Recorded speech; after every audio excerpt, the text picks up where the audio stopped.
आज हम डार्विन के विषय में जानेंगे। चार्ल्स रॉबर्ट डार्विन का जन्म 12 फरवरी 1809 ईस्वी को हुआ था। बहुत छोटी अवस्था में ही उनको कुत्ता पालने के तथा तरह तरह की वस्तुओं को जमा करने का शौक था।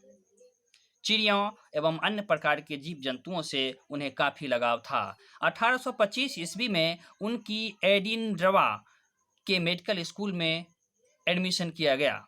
यद्यपि वहाँ की पढ़ाई उनको बहुत नीरस लगी, तथापि 2 साल की अवधि में ही उन्होंने विख्यात वैज्ञानिकों का साथ कर लिया। उसके बाद हम जानते हैं 1828 ईस्वी में कैम्ब्रिज विश्वविद्यालय में उन्हें प्रवेश मिला। पूर्ण रूप से वे एक पादरी का पोस्ट यानी कि पादरी का पद प्राप्त करना चाहते थे, लेकिन इसके लिए उन्हें स्नातक की डिग्री होना आवश्यक था। 1831 ईस्वी में ब्रिटिश नौसेना ने HMS बेंगल, फिर से सुन लीजिए, HMS बेंगल नामक जहाज पर उन्हें यात्रा करने का सौभाग्य प्राप्त हुआ। यह जहाज जीव जंतुओं के अध्ययन के लिए समुद्र में उतारा गया था। इस यात्रा के दौरान डार्विन ने विभिन्न प्रकार के जीव जंतुओं तथा वनस्पतियों एवं समुद्री जीवों का एवं अनेक प्रकार के द्वीपों का भी अध्ययन किया।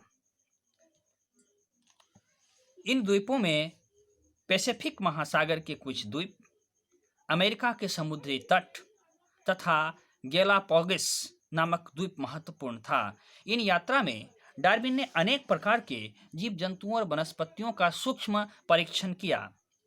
उनके गतिविधियों, उनके व्यवहारों, उनके प्रजनन के तरीके, अन्य प्रकार के गतिविधियों का अध्ययन किया। उसी समय प्रसिद्ध दार्शनिक माल्थस का एक लेख प्रकाशित हुआ था। फिर से सुनते हैं, उसी समय प्रसिद्ध दार्शनिक माल्थस का एक प्रसिद्ध लेख प्रकाशित हुआ था on the principle of population. इसमें दिए गए तथ्य डार्विन के द्वारा अनुसंधान किए गए तथ्यों से मेल खाते थे। पहले तो डार्विन ने सोचा कि इन्हीं तथ्यों को मैं भी प्रकाशित करवा दूं, लेकिन बाद में उनके मित्रों के सुझाव पर डार्विन ने अपने लेख के साथ अपने लेख के नए तथ्यों को प्रकाशित किया और अपनी पुस्तक का नाम उन्होंने द ओरिजिन ऑफ स्पीसीज रखा। अब इसमें प्रकाशित जो भी बातें थी, उन बातों के आधार पर डार्विन ने जो सिद्धांत दिए थे वो सिद्धांत हैं।